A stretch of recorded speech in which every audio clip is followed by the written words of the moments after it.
अब बच्चों यहाँ पर जो आपकी क्लास 8 मेंटल मैथ की लास्ट ईयर क्विज हुई थी डिस्ट्रिक्ट लेवल पर, उसके कुछ एक्स्ट्रा क्वेश्चन भी मैं लेके आया हूँ। इन पर भी आप जरा प्रैक्टिस कीजिए, ध्यान दीजिए और अच्छी रैंक लेके आइए। देखो एक्स्ट्रा क्वेश्चन में दिया हुआ है 84 मिनट और अनुपात 2 घंटे को प्रतिशत में व्यक्त करना है।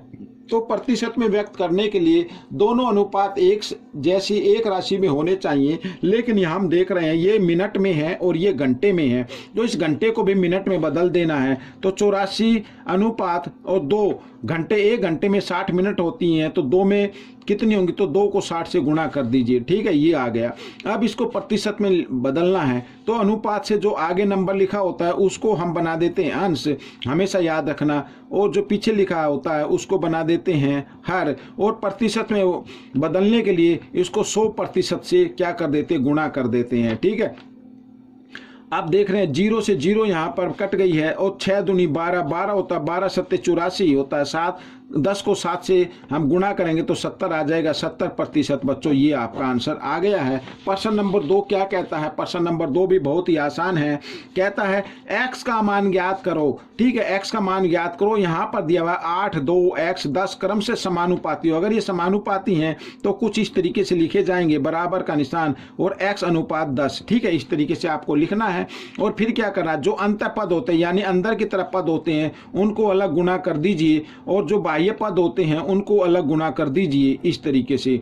ठीक है, तो x का मान निकल आएगा। अब हम यहाँ देख रहे हैं 2 तो 2 से 10 कट जाता है, 8 भी कट जाता, तो एक को ही काटना है। 2 एकम 2, 2 पंजे 10, तो x बराबर कितना आ गया, 8 पंजे 40, तो 40 आ गया बच्चों। ये x का मान निकल गया है। ठीक है, अब हम करेंगे प्रश्न नंबर 3। तो प्रश्न नंबर 3 क्या कहता है, वह कोण ज्ञात करो जो अपने समपूरक कोण का दुगुना हो। जो दुगुना कोण है वो ज्ञात करना है, और हम सभी जानते हैं कि इन दो कोणों का योग अगर 180 डिग्री आता है तो उसका मतलब वो क्या होते हैं, समपूरक होते हैं। तो माना पहला कोण, यहाँ पर मैं लिख लेता हूँ, माना पहला कोण, ये आप माइंड में भी कर सकते हैं। माना पहला कोण x डिग्री का है, तो दूसरा कोण जो दिया हुआ इसमें कि दुगुना है तो 2x का होगा। ठीक है ना, अगर हम दोनों कोणों को जमा कर दें तो बराबर आना चाहिए 180 डिग्री के, तो 2x और 1x 3x आ गया बच्चों, 180 डिग्री बन गया। 3 से इसको काट दिया, 3 एकम 3, 3 6 18, तो यहाँ पर x का मान आ गया। ठीक है, लेकिन हमें x का मान नहीं ज्ञात करना है। अगर x का मान पूछा जाए तो x का मान लिख देना, लेकिन प्रश्न में पूछा दुगुना कोण क्या होगा। ठीक है, दुगुना कोण यानी 2x यानी 2 गुना 60 बराबर 120 डिग्री का होगा। तो बच्चों ये आपका प्रश्न हो गया है। ठीक है, अब हम करेंगे प्रश्न नंबर 4। तो ये रहा प्रश्न नंबर 4 बच्चों आपके सामने। प्रश्न नंबर 4 क्या कहता है, m का मान ज्ञात करना है। m का मान ज्ञात करना है, तो बच्चों समीकरण आपके सामने है। तो आपको क्या करना है, m वाले पद को लेके आना है, इधर बाएं तरफ लेके आना है। 4m है, इधर आकर ये घटा हो जाएगा 4m, और बराबर इधर 12 रहेगा। 7 m में से 4m घटा देंगे तो 3m बच जाएगा, और बराबर 12, और m का मान निकाले तो 3 एकम 3, 3 चौक 12, यानी m का मान आ गया बच्चों 4 आ गया। ठीक है, ये प्रश्न भी आपका हल हो गया है। अब प्रश्न नंबर 5 यहाँ पर हम देख लेते हैं। 3 अंकों की सबसे छोटी पूर्ण घन संख्या क्या होगी। सबसे छोटी पूर्ण घन संख्या क्या होगी। अब आप इसको 2 तरीके से कर सकते हैं, या तो आपको घन याद हो, ठीक है, कम से कम 20 तक याद होनी चाहिए। अब 1 का घन क्या होता है बच्चों, 1 ही होता है, और 2 का घन क्या होगा, 8 होगा। 3 का घन क्या होगा बच्चों, 3 का घन होता है 27 होता है, और 4 का घन क्या होगा, 64 होता है, और 5 का घन क्या होगा, 125 होता है। तो इसका मतलब परिपूर्ण छोटी से छोटी घन संख्या क्या है, 125 है। आप इसको लिख सकते हैं 125। ठीक है, ये आपका आंसर हो जाएगा। अगर आप इस तरीके से नहीं करना चाहते हैं तो फिर आप क्या करें, देखो लिखा 3 अंकों की सबसे छोटी पूर्ण संख्या का घन ज्ञात करना है। तो सबसे छोटी पूर्ण जो संख्या होती है वो 100 होती है। आइए इसके टुकड़े कर लेते हैं। तो 2 से हम करते हैं 2 पंजे 10, 0 की 0, 2 से फिर करते हैं 2 दूनी 4, 2 पंजे 10। ठीक है, फिर हम 5 से करेंगे, 5 पंजे 25, और 5 एकम 5। अब देखिए यहाँ पर ये एक तो 2 बना है। ठीक है, ये अब ये घन नहीं है। अगर इसको मैं यहाँ पर एक 2 लगा दूं, ठीक है, अब ये घन बन जाएगा। तो 2 दूनी 4, 4 दूनी 8, तो ये तो हो गया 8, तो ये तो नहीं होगा। ठीक है ना, 3 अंकों का सबसे छोटी पूर्ण घन संख्या तो नहीं है, ये तो एक ही अंक हो गया। बाकी बचते हैं 5। अब हम इसको लेते हैं तो 5 गुना 5, अब ये तो वर्ग है। ठीक है, घन बनाने के लिए 5 और लगाना पड़ेगा, तो 5 पंजे 25, 25 पंजे 125, तो ये बच्चों ये आ गया। तो परिपूर्ण घन संख्या क्या, छोटी से छोटी, वो 125 है। आप इस तरीके से भी कर सकते हैं, इस तरीके से भी कर सकते हैं, एकदम माइंड में करना हो तो आपको ये तरीका सबसे अच्छा लगेगा। आइए करते हैं जो एक्स्ट्रा प्रश्न थे, ठीक है ना, उसका आखिरी प्रश्न हम देख लेते हैं क्या कहता है।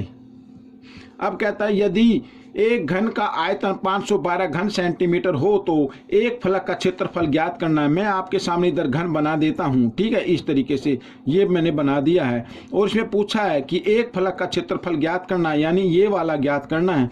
अब सबसे पहले अगर क्षेत्रफल ज्ञात करना है तो हमें इसके किनारे की लंबाई मालूम होनी चाहिए, लेकिन किनारे की लंबाई तो मालूम नहीं है, आयतन मालूम है, तो आयतन से हम किनारे की लंबाई निकालेंगे, ठीक है। तो घन का आयतन दिया हुआ है, लेकिन अगर घन का आयतन हम निकाले, इसमें ये मान लेते, माना घन की भुजा, माना घन की भुजा, माना घन की भुजा मान लो ए मान लो, तो घन का आयतन क्या होगा बच्चों, यहाँ पर घन का आयतन, तो घन का आयतन होगा भुजा की 3, ठीक है, ये आ गया। लेकिन ये आयतन आया है, लेकिन दिया हुआ आयतन कितना है, वो है 512, तो 512 को बराबर में रख देना है।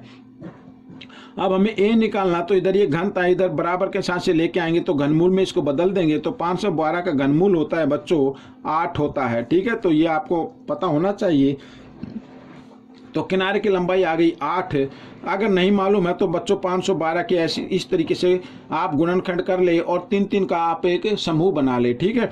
तो अब देखो ए आ गई 8, यानी घन की भुजा आ गई है 8। हमें एक फलक का क्षेत्रफल ज्ञात करना है, क्योंकि घन की सभी भुजाएं बराबर होती है, यानी ये एक वर्ग बन जाएगा, तो वर्ग का क्षेत्रफल वही घन का फलक का क्षेत्रफल होगा, एक फलक का, ठीक है। तो यहां पर मैं लिख देता हूं घन के एक फलक का क्षेत्रफल, तो बराबर क्या होगा, भुजा गुणा भुजा, भुजा तो आ गई ना 8, 8 गुणा 8 होता है 64, तो 64 यहाँ पर आपको लिखना है वर्ग सेंटीमीटर, ठीक है। ये क्षेत्रफल को आपको वर्ग में लिखना होता है। तो बच्चों ये आपका जो एक्स्ट्रा क्वेश्चन का मैंने वीडियो बनाई है वो कंप्लीट हो गई है। इसमें भी 6 प्रश्न थे, तो आपसे उम्मीद है कि आप इसमें से देखकर, इस वीडियो में से देखकर आप अपने सभी दोस्तों को बताएंगे और ज़्यादा से ज़्यादा प्रैक्टिस करेंगे और अच्छी रैंक लेके आएंगे। मेरे को कमेंट्स में बताना किस बच्चे की अच्छी रैंक आई है। मिलेंगे अगले भाग में, तब तक के लिए